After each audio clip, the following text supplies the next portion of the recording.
Hello and welcome to the Alpha Center for Divorce Mediation. My name is Georganne Ford, and with us today we have one of our attorney mediators returning to us, Christine Lombardo-Zaun. Welcome back, Christine. Hi, Georganne. Hi. Nice to be back.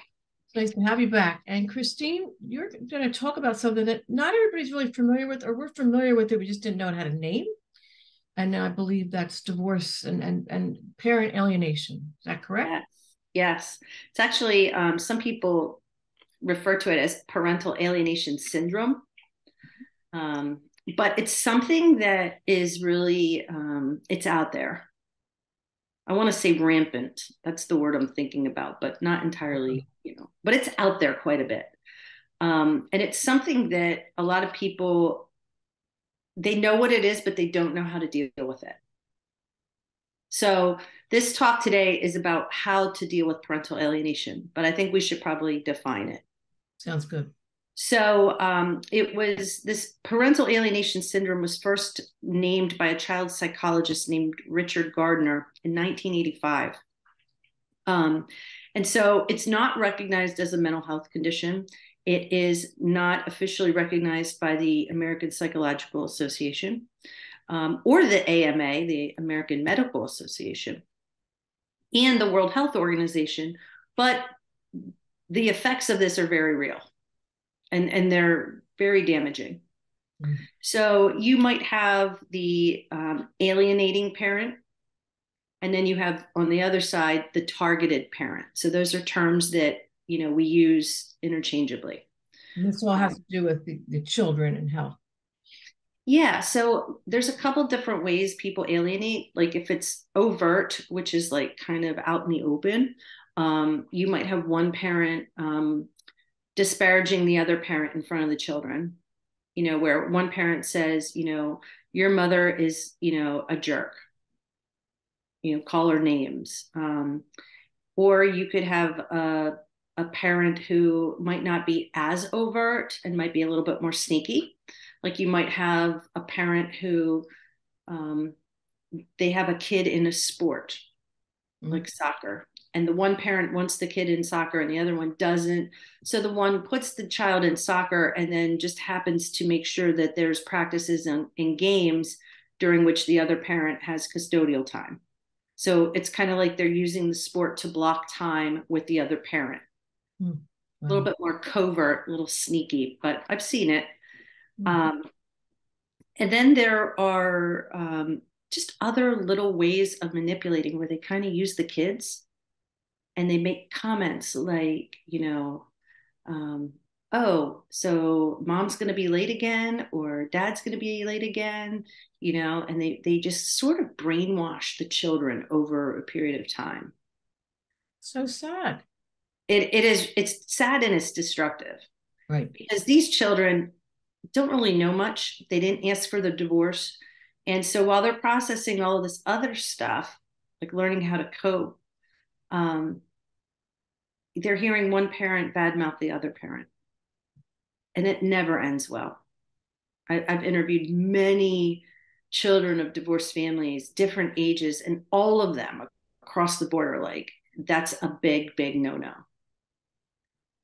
The problem is that it doesn't always have a happy ending. So, yes, children might see one parent disparaging the other, but that doesn't mean that the targeted parent is going to win them over. There's a lot of literature out there that suggests that children of alienating parents are like victims, and some of them actually act like the Stockholm syndrome, where they actually, put more effort into the alienating parent, which sounds very counterintuitive. So, it's the holidays. They're in full swing now. And, the tree in Rockefeller's up in New York City. So, I mean, we are now in the heart of holiday season. And one of the things I thought about, because a lot of people ask me this, is how do you deal with parental alienation? Exactly. If you're the targeted parent, how do you deal with it? So I wrote down a couple of things that I think are helpful, but I have to put the disclaimer out there that This is not one size fits all. It's, these are tips. So they may help, they might not. But I do feel that these are some good ones to at least try.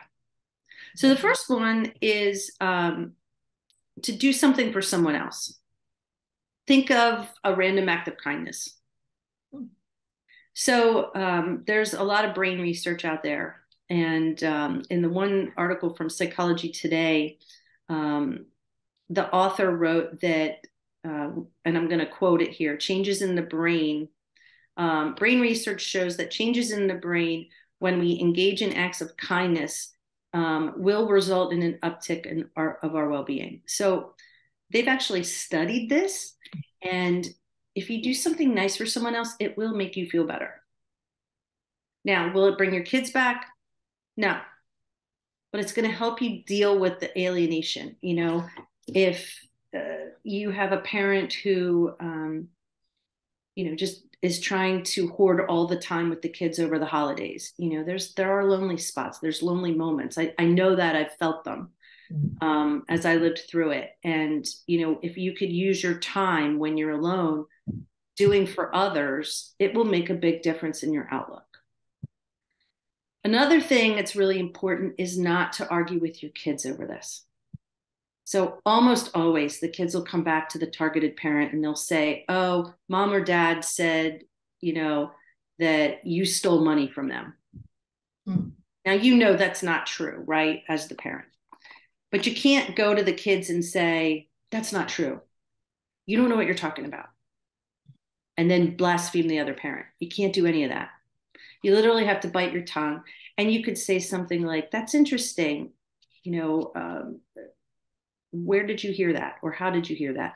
Ask questions, but don't get into a defensive argument with the kids because it will just turn them against you even more. And then finally, I think just being true to who you are.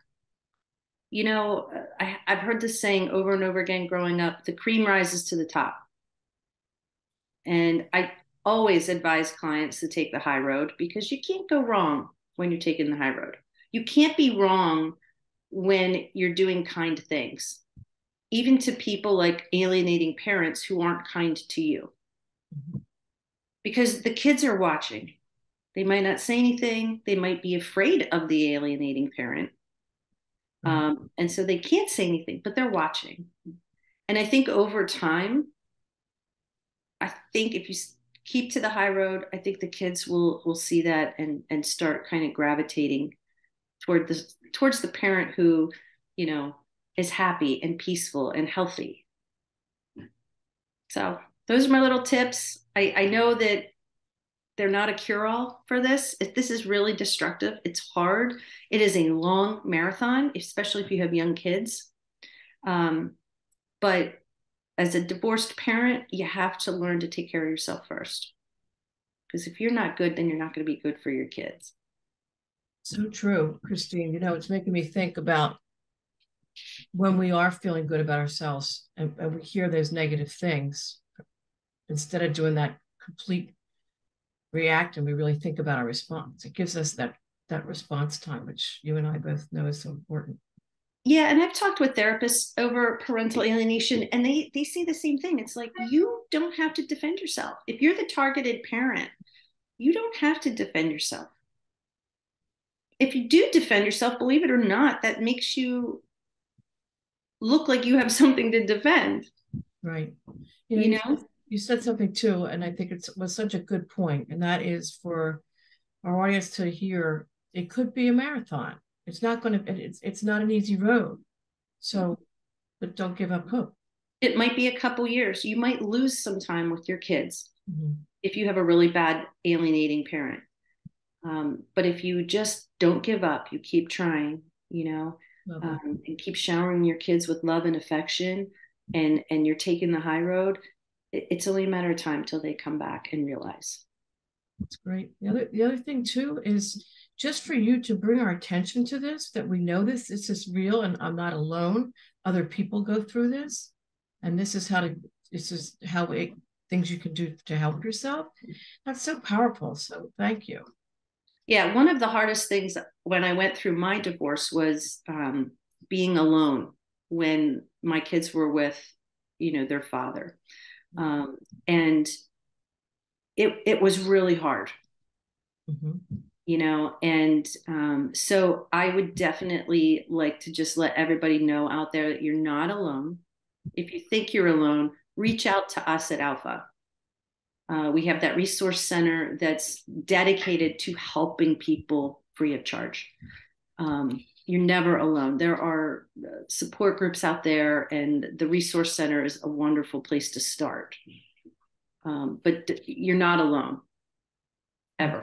So helpful. So glad there's a center that they can contact. If any of you have any questions for Christine or Alpha Center for Divorce Mediation about this topic or any other topic, feel free to reach out. That's what we're there for. 1-800-310-9085.